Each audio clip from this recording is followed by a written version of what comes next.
نحمدہ ونصلی علی رسولہ الکریم خاتم النبیین محمد صلی اللہ علیہ وآلہ وسلم نحمدہ ونستعینہ ونستغفرہ ونؤمن بہ ونتوکل علیہ ونعوذ باللہ من شرور انفسنا ومن سیئات اعمالنا۔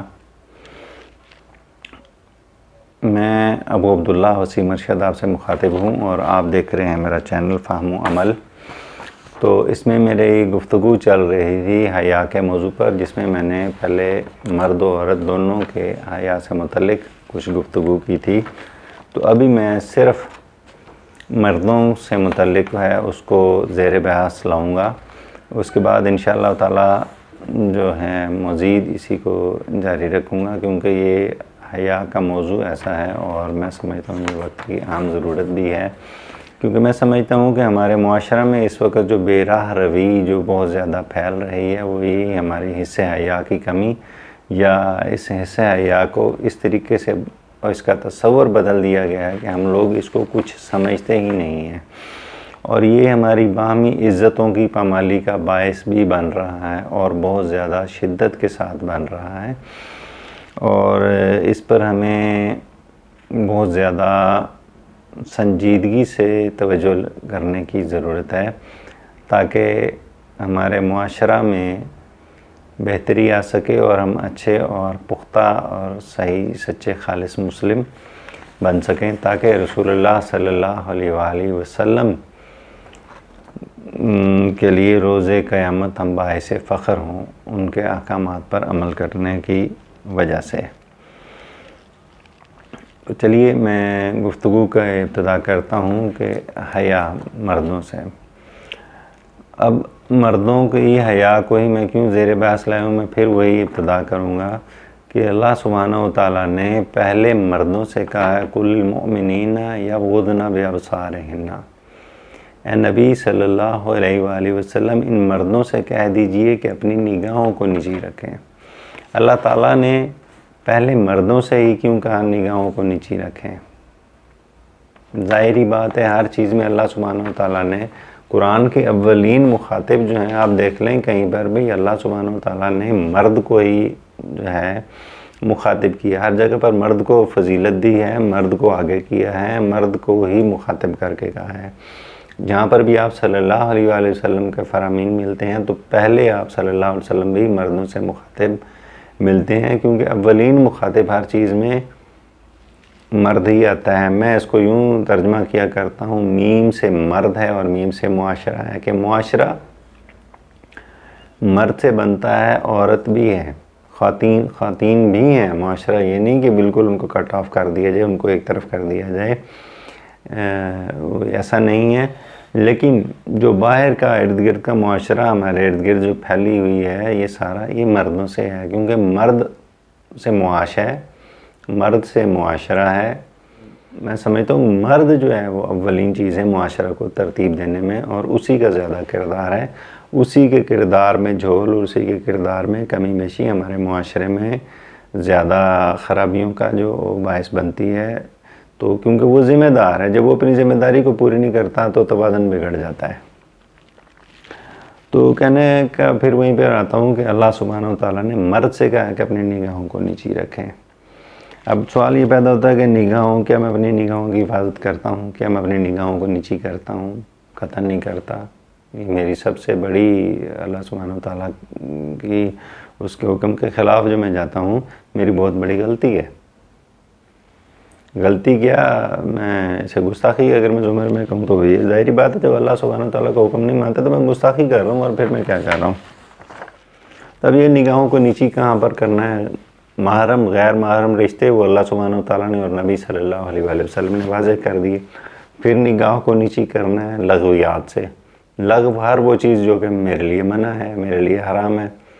تو سب سے جو مشکل کام وہ یہی ہوتا ہے کہ تنہائی میں خود کو اس سے بچانا۔ یہ ایک الگ موضوع چلا جائے گا، لیکن بہرحال یہ حیا کا حصہ ہے اور اس نگاہ کو نیچی کرنے سے ہے، یعنی نگاہ کو نیچی کرنا۔ اپنے آپ کو اگر کوئی برائی دیکھ رہے ہو تو اپنے آپ کو اس سے بچاؤ، پہلے ہی قدم پر اس سے اپنے آپ کو بچانا یہ نگاہ سے ہے۔ تو عربی کی ایک شعر تھا، کسی میں نے کتاب میں پڑھا تھا، اس میں شاعر کہتا ہے کہ کل حوادث مبدا من نظر کے تمام تر حادثوں کی ابتدا نظر سے ہی ہوتی ہے، اور واقعتاً یہ حقیقت بھی ہے۔ جب ہم دیکھیں گے نہیں، کسی غلط چیز کو دیکھیں گے نہیں، میں کسی غلط چیز کو نہیں دیکھوں گا۔ فرض کریں، چلے میں یہ ایسے مثال دیتا ہوں کہ میں گزر رہا ہوں، میری کوئی اسی طرح راستے میں ہوں، جا رہا ہوں، سامنے میری کسی پر نگاہ، ایک اچٹتی نگاہ پڑ جاتی ہے، اور اس کے بعد میں نے نگاہ کو نیچی کر لیا، تو میں نے خود پر ضبط کیا، میں نے قبض کر لیا، میں اس حادثہ سے بچ گیا، ابتدائی حادثہ سے بچ گیا۔ لیکن اگر مجھے پتہ چل گیا کہ یہاں مطلب میرے، تو مجھے اس کی طرف تھوڑے سے ہی مطلب دیکھنے سے ہو گیا، میں پھر اسے دیکھے جا رہا ہوں، تو شیطان نے میرے لیے وہ جو پلک جھپکتا ہے نظر میں، میرے لیے وہ ایک شوگر کوٹڈ دانہ ڈالا تھا، جس کو کہ میں نے فوری طور پہ میں نے دوبارہ جب نگاہ اٹھائی انٹینشنلی، یعنی جان بوجھ کر جب میں نے نگاہ اٹھائی، تو میں نے اس کا مطلب اس کا جو گناہ کے لیے شوگر کوٹڈ اس نے مجھے دانہ ڈالا تھا، وہ میں نے قبول کر لیا اور میں نے اسے کھا لیا، تو میں گناہ کی پہلی سیڑھی وہ چڑھ گیا۔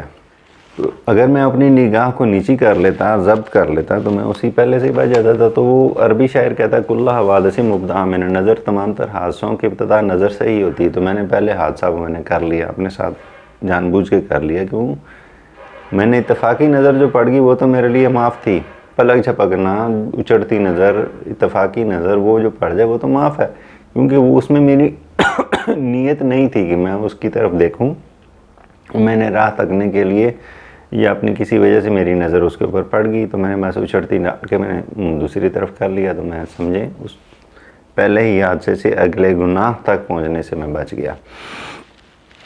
اس کے بعد شاعر کہتا ہے فبتسامہ، پھر مسکراہٹ کا تبادلہ ہوتا ہے۔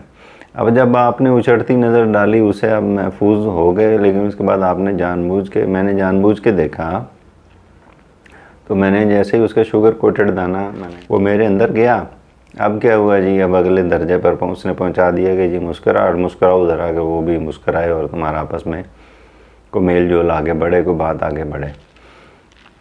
فبتسامہ، مسکراہٹ کا تبادلہ ہوا، مسکراہٹ کا تبادلہ ہوگا تو پھر وہ کہتا ہے اچھا بات یہاں تک مسکرا دی ہیں تو چلو ٹھیک ہے، اگلا لمحہ، اگلا جو مرحلہ ہے اس پر لے جاؤ جی، پھر فلقا، پھر وہ ملاقات پہ لے جاتا ہے۔ بندے کے اندر یہ جو پہلی سیڑھی جو چڑھی اس نے، وہ اتفاقی نظر کے بعد جو پہلا جو ہے حادثہ ہو گیا نا، اتفاقی جو تھی وہ تو چلے ہو گیا، وہ تو جس طرح ایک رگڑ لگ گئی اتفاقی تھی، لیکن جان بوجھ کے جا کے دیکھا، ٹکر مار دی، یہ حادثہ کر لیا۔ اس کے بعد فبتسامہ، مسکراہٹ کا تبادلہ بھی ہو گیا، گاڑی میں بیٹھ بھی گئے جی، فلقا، اب منزل کی طرف بھی روانہ ہو گئے جی، ملاقات بھی ہو گئی۔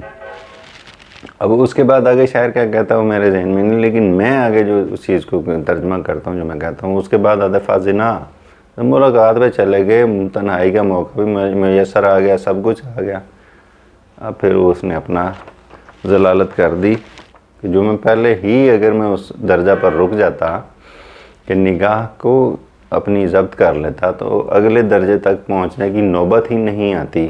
تو میں نے جہاں پر اللہ سبحانہ وتعالیٰ کی نگاہوں کو اٹھانے کی پہلی خلاف ورزی کی، مجھے کہا گیا تھا نگاہ نیچی رکھنا، جب میں نے پہلا درجہ ہی وہ پورا کر لیا تو پھر میرے لیے باقی مرحلے طے کرنا کوئی مشکل نہیں رہ گیا، کیوں پہلی سیڑھی پر قدم رکھتے ڈر اتر گیا، پھر جاؤ۔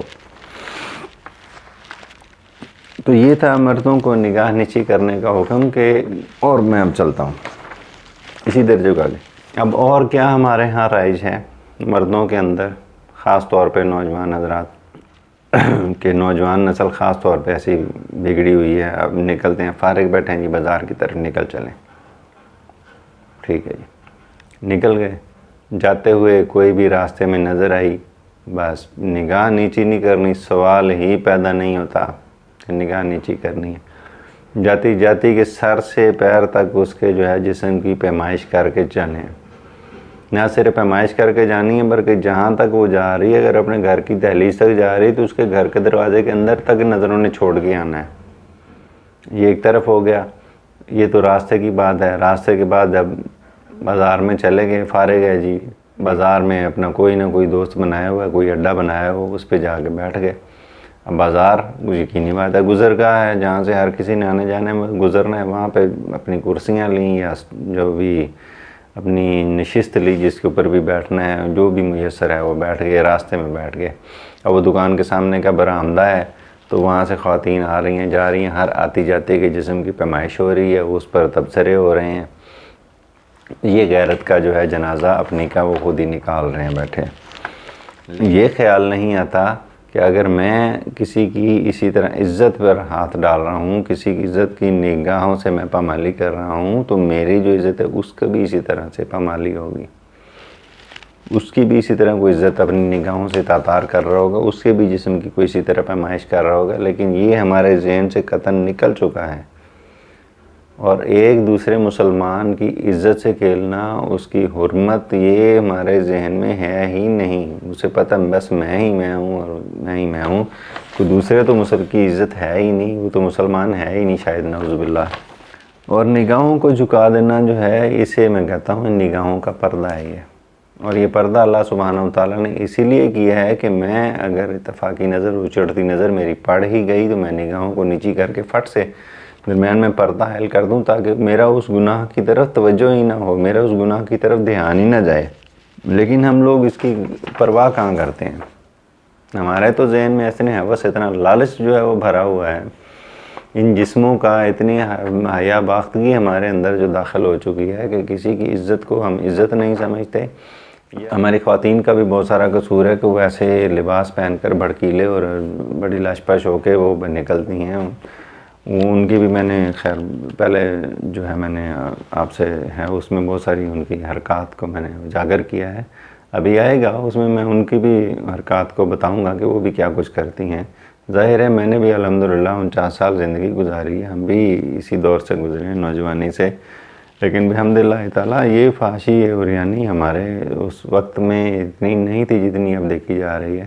لیکن یہ اللہ کا شکر ہے، اللہ سبحانہ وتعالیٰ کا شکر ہے کہ رہتے ہوئے اس کی ذات نے ہمارے اوپر اتنی مہربانی کی کہ ہمیں پتہ تھا کہ یہ میری عزت ہے اور اس کا میں نے خیال رکھنا ہے۔ ہمیشہ سے ذہن میں رہا، جیسا کہ میں نے کہا کہ یہ چینل میں نے صدقہ جاریہ کے طور پر جاری کیا ہے، اور اس میں آپ کو نظر آئے گا تربیت کا عکس الحمدللہ الحمدللہ الحمدللہ میرے والدین نے کی۔ کہنے کا مقصد یہ کہ آپ کو ان چیزوں میں نظر آئے گی جھلک، تو میں بھی آپ کو یہی جھلک دکھاتا ہوں۔ ہمیں یہ میرے والد صاحب نے زندگی سے ہی عملی طور پہ یہ میں مثال دیکھی، اور اس کا الحمدللہ تعالیٰ ذہن میں رہا، اور اسی طریقے سے پختہ ہے، اور اسی پر عمل پیرا بھی رہا۔ تو ہمیں رسول اللہ صلی اللہ علیہ وآلہ وسلم نے یہ بتلایا کہ کل مسلم اخوہ، تمام تر مسلمان آپس میں ایک اخوت ہیں، بھائی بھائی ہیں۔ تو اب ظاہری بات ہے مردوں کی بات ہو رہی ہے تو مرد تو آپس میں بھائی بھائی ہیں، تو یقینی بات ہے کہ جب مرد آپس میں بھائی بھائی ہیں تو عورتیں آپس میں بہنیں بہنیں، اور مرد اور عورت آپس میں بہن بھائی کا رشتہ ہے۔ تو یہی والد صاحب نے ہمیں سکھایا تھا کہ یہ جتنے جو ہیں یہ آپ کی بہنیں ہیں۔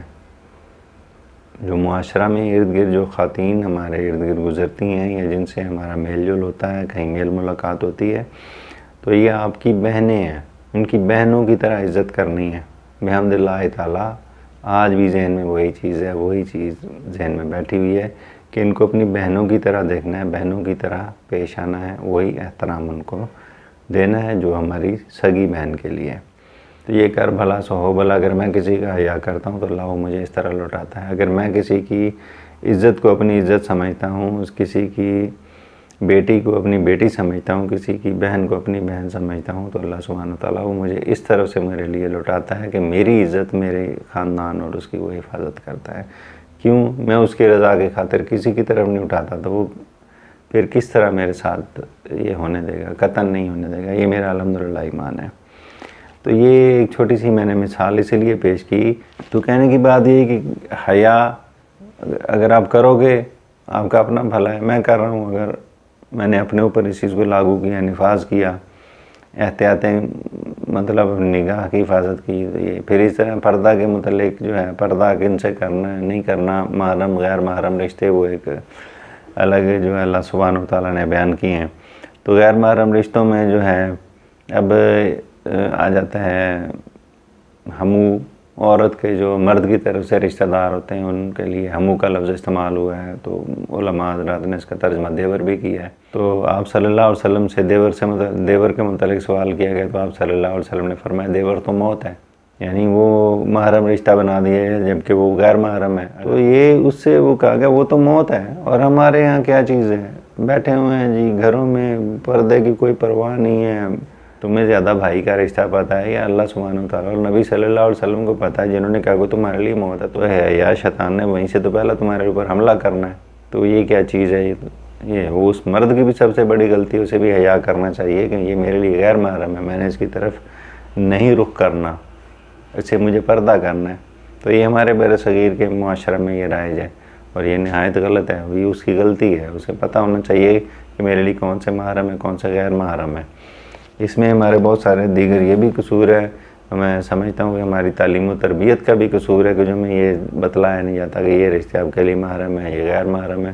اتنی موٹی کتابیں مختلف موضوعات کی رٹا دی جاتی ہیں اور ہمارے یہاں سکولز میں, کالجز میں سب اسلامیات اگر شامل بھی ہے تو وہ صرف نمبر لینے کے لیے ہے. اس میں سے تربیت وہ نکال کے سائڈ پہ کر دی گئی. تربیت کو بالکل یکسر نظر انداز کر دیا گیا ہے کہ تربیت تو کرنی ہی نہیں ہے نا, کہ خود ہی یہ سیکھیں گے جہاں سے مرضی سیکھیں. تو انہیں سکھانا کس نے؟